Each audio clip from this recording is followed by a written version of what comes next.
Baiklah, Assalamualaikum warahmatullahi wabarakatuh. Selamat pagi semua, semoga Ananda semua dalam keadaan sehat walafiat ya.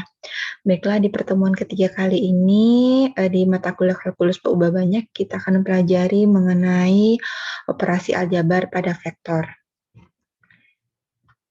Nah, yang pertama, di materi sebelumnya sudah dijelaskan mengenai dua vektor dikatakan sama, dua vektor dikatakan tidak sama itu seperti apa. Nah, ini yang pertama mengenai kesamaan dua buah vektor. Nah, dua buah vektor itu dikatakan sama jika kita kembalikan lagi ke definisi dari vektor, bahwa vektor itu adalah besaran yang memiliki nilai, ukuran atau besar yang dan arahnya dan memiliki arah gitu ya. Maaf. Jadi vektor itu adalah besaran yang memiliki nilai dan arah. Nah, jadi kalau dua buah vektor dikatakan sama jika ini dapat dilihat jika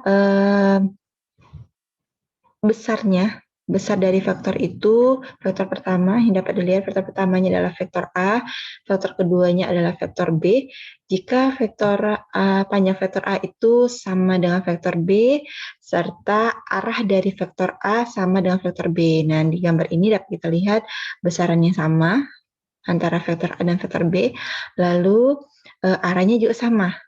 Maka dikatakan bahwa vektor A dengan vektor B ini memiliki besar dan arah yang sama, maka dikatakan dua vektor itu adalah sama. Nah, yang kedua,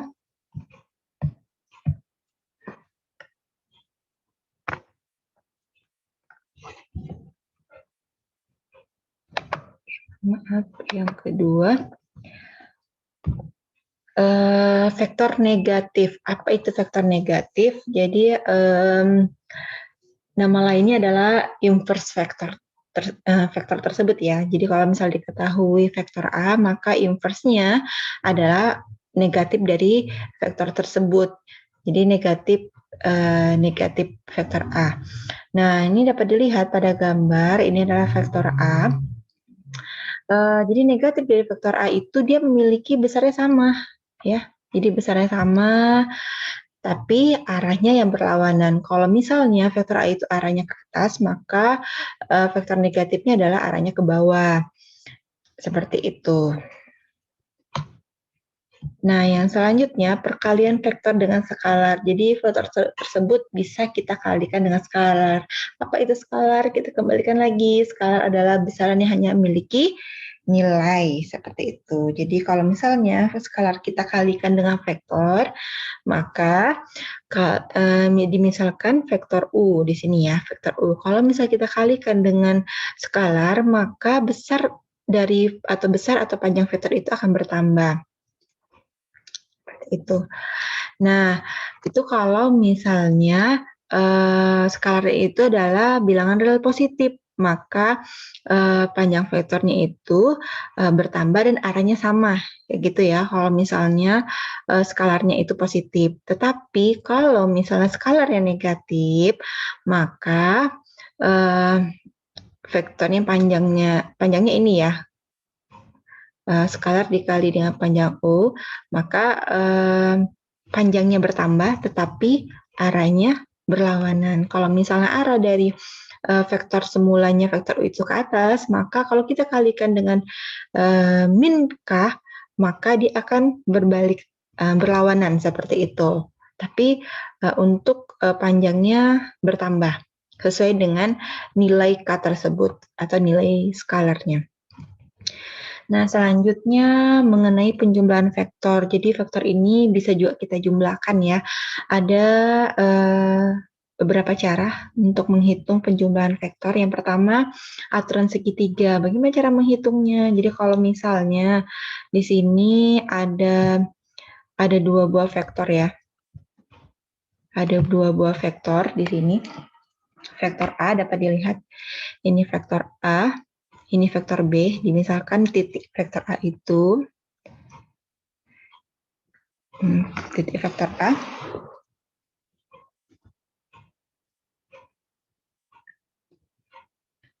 Kita buat titik vektor A itu di sini. Ini A, ini B ya. Ini titik B, maka yang di sini adalah titik C. Nah, karena berdasarkan penjelasan di sampingnya, bahwa jika vektor AB, berarti kalau misalnya kita kembali lagi ke materi sebelumnya, kalau misalnya ada dua buah titik, kan vektor itu kan ada dua titik ya, titik ujung yang di sini, ini titik ujungnya, di titik A, ini di vektor pertama, titik ujungnya, ini titik pangkalnya, titik A, lalu titik ujungnya adalah titik B, maka vektor itu dinamakan dengan vektor AB. Lalu kalau misalnya yang kedua, vektor B, di mana sini titik ujungnya, titik pangkal adalah pas di pas di titik B juga ya. Nah, titik ujungnya di C, maka untuk vektor B ini adalah vektor BC, seperti itu.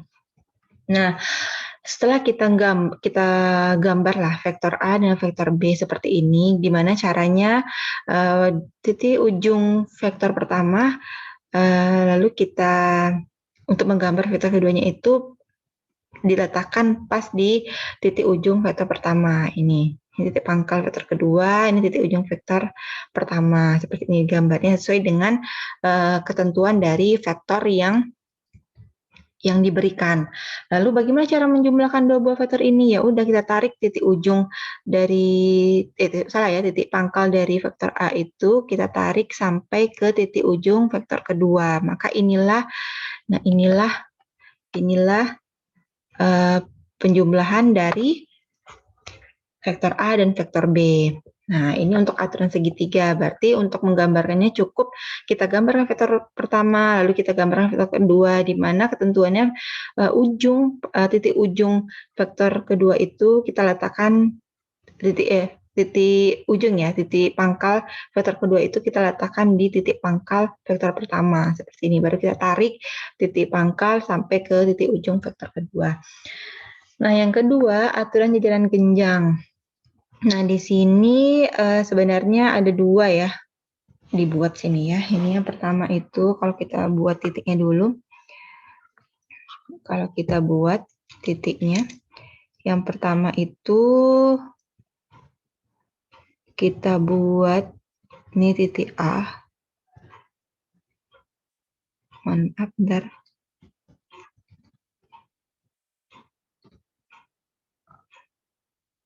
Ini titik A, ini titik B, berarti di sini C, sama seperti yang di atas ya. Maka di sini D. Nah, untuk ketentuannya, seperti yang dijelaskan tadi, maka untuk vektor A ini, mewakili vektor A itu adalah vektor AB, mewakili vektor B itu adalah BC. Dan itu mewakili vektor AD adalah ini ya, AD adalah B, ini ya, yang ini ya. AD ini adalah B, di sini benar. Lalu DC itu adalah A nih penjelasannya. Oke, pas ya. Nah, bagaimana cara untuk kalau kita perhatikan dulu yang bagian ini ya. Mungkin sama seperti yang ini kalau penjelasannya. Kalau kita jumlahkan, kita mencari panjang vektor AC itu ya berarti kan penjumlahan dari vektor A ditambah vektor B yang ini ya. Nah, kalau kita mencari panjang vektor AC berdasarkan vektor yang ini, vektor AD dan DC, maka ya berarti kita jumlahkan vektor B ditambah dan vektor A ini. Maka berdasarkan penjelasan ini mudah-mudahan bisa dipahami ya. Oke, selanjutnya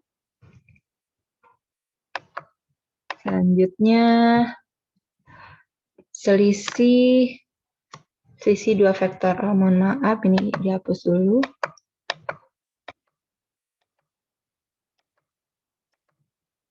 Selisih dua vektor. Apa itu selisih? Berarti sama dengan penjumlahan dua buah vektor ya. Jadi dua buah vektor itu bisa kita jumlahkan. Misalnya diketahui di sini adalah vektor A, ini vektor B. Kalau kita ingin mengurangkan dua buah vektor, nah ya udah kita gambar. Kita bisa menggunakan juga aturan segitiga tadi ya. Berarti kita gambar vektor pertama, lalu kita gambar vektor kedua di mana titik pangkal vektor kedua ini kita letakkan di titik ujung vektor pertama nih, sama seperti ini. Berarti vektor yang biru ini adalah vektor pertama, vektor A, lalu kita letakkan titik ujung vektor kedua itu pas di titik pangkal vektor kedua itu pas di titik ujung vektor pertama.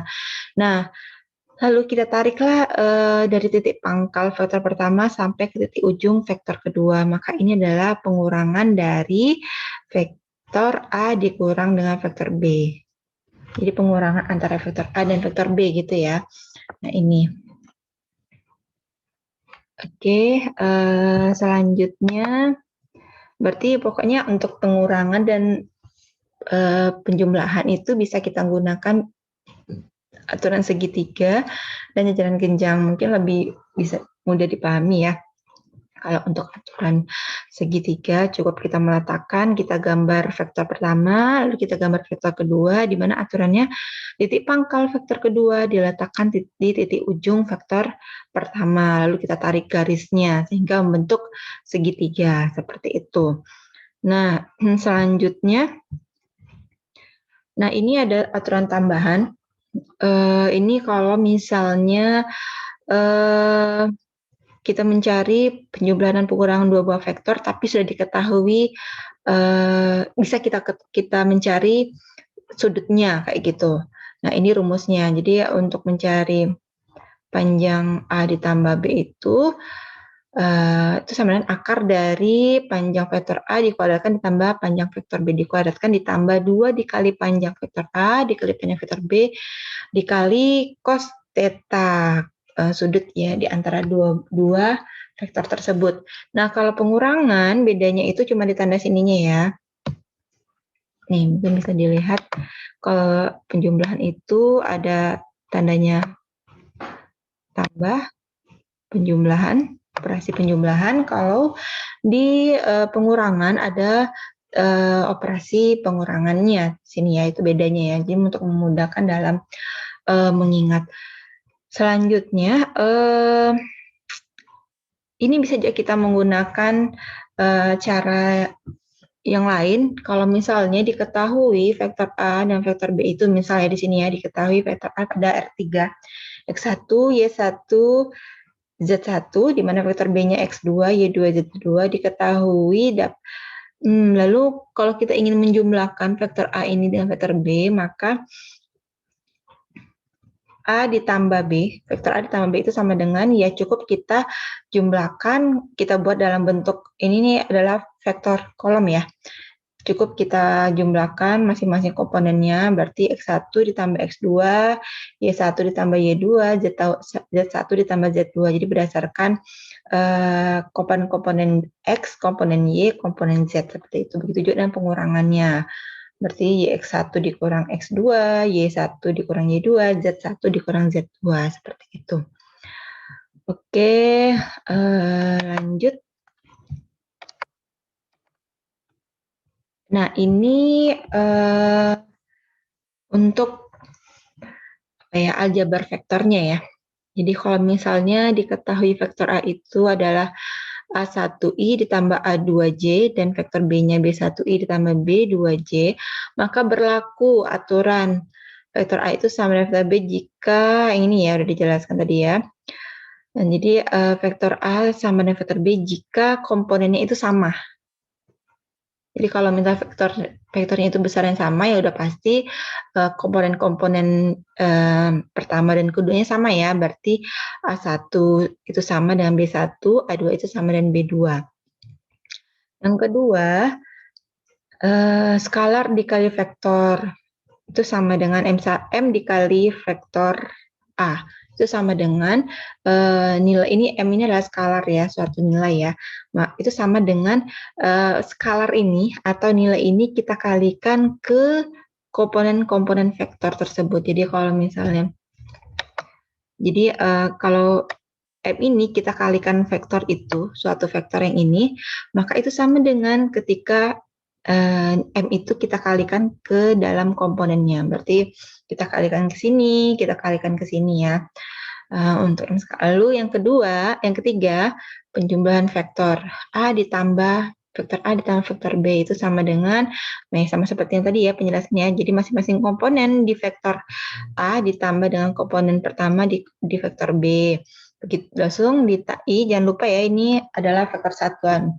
Nanti di slide selanjutnya dijelaskan mengenai vektor satuan. Lalu komponen kedua di vektor pertama itu, ini kan A2 ya, vektor komponen keduanya, kita jumlahkan dengan komponen kedua di vektor B. Dan jangan lupa dibikin vektor satuannya. Karena dia, kalau misalnya ini tidak dibikin vektor satuan, maka itu bukan merupakan vektor. Jadi ini kan penulisan vektor dalam kombinasi. Ya, jadi penulisan vektor dalam kombinasi. Jadi ini adalah penulisan vektor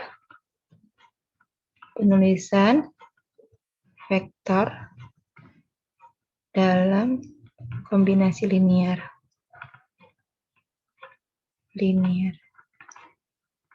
Oke, seperti itu. Nah, begitu juga untuk pengurangannya. Berarti cuma bedanya adalah di tanda di operasi pengurangan, sama seperti yang sifat ketiga. Lalu ini untuk perkaliannya. Jadi kalau misalnya vektor A dikali dengan vektor B itu sama dengan 0, itu sudah pasti jika vektor A sama dengan 0 atau vektor B itu sama dengan 0 atau A tegak lurus dengan vektor B. Jadi ini ada kemungkinan ya, ada 3 kemungkinan. Bisa jadi vektor A yang sama dengan 0 atau vektor B yang sama dengan 0 atau vektor A itu tegak lurus dengan B. Jadi kalau misalnya dua buah vektor itu saling tegak lurus, maka perkaliannya sama dengan 0. Nah, yang selanjutnya ini adalah perkalian dari vektor satuan. Ini vektor satuan I, J, lalu I dengan J. Nah, ini ketentuannya kalau misalnya perkalian, ini perkalian titik ya, mohon maaf, ini perkalian titik. Ini mungkin dijelaskan di minggu depan, ini perkalian titik. Jadi kalau perkalian titik itu berbeda dengan perkalian biasa. Jadi kalau perkalian titik dari dua buah vektor itu, misalnya vektor A dikali hasil kali titik dengan vektor B itu sama dengan 0 jika vektor A sama dengan 0, vektor B sama dengan 0, atau A dan B ini saling tegak lurus. Lalu yang selanjutnya perkalian titik dari vektor satuan itu sama dengan perkalian titik vektor satuan itu ya, J dengan J, ini bisa juga perkalian titik. Kalau misalnya di R3, berarti kalau di R3, berarti ini bisa kita tambahkan di sini K, gitu ya. Nah, yang ini berarti ketika K dot K itu sama dengan 1, I dot I sama dengan J dot J sama dengan 1. Nah, bagaimana dengan vektor satuan I itu kita kalikan dengan vektor satuan yang lain, maka hasilnya sama dengan 0. Nanti mungkin dijelaskan di minggu depan mengenai perkalian titik serta perkalian silang. Nah, ini mungkin yang selanjutnya ini nanti berhubungan dengan definisi dari perkalian titik ya. Mungkin dijelaskan sekilas aja untuk kalian mengetahui. Berarti kalau misalnya perkalian titik dari dua vektor A dan vektor B itu sama dengan masing-masing komponen dari vektor A. Ini ya, ini komponen A, komponen pertama, komponen kedua kita kalikan titik dengan komponen vektor B. Jadi vektor B ini kita jabarkan, vektor A ini kita jabarkan sesuai dengan definisi yang ini. Maka hasil kali titik dari dua vektor ini hasilnya ini. A1 dot B1 ditambah A2 dot B2 seperti itu. Nah, ini untuk sifat selanjutnya adalah sifat panjang dari vektor A. Bagaimana cara mencari panjang dari suatu vektor? Itu sama dengan akar dari komponen dari vektor tersebut. Di komponen A itu kan A1 dan A2, itu kita kuadratkan. Berarti A1 kuadrat ditambah A2 kuadrat. Seperti itu.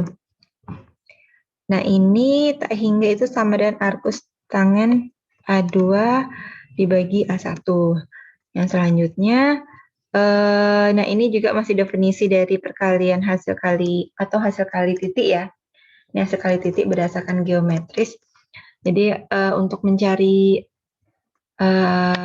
perkalian titik dua buah vektor, itu bisa kita gunakan sifat geometris atau sifat analitik. Ini nanti minggu depan kita bahas. Berarti kalau ini, oke, kalau ini berarti ini adalah sifat, definisi ya, definisi geometris, nah, di mana kita membutuhkan sudut untuk menghitung perkalian titiknya. Kalau sedangkan ini adalah definisi analitik. Seperti itu. Semoga bisa dipahami ya.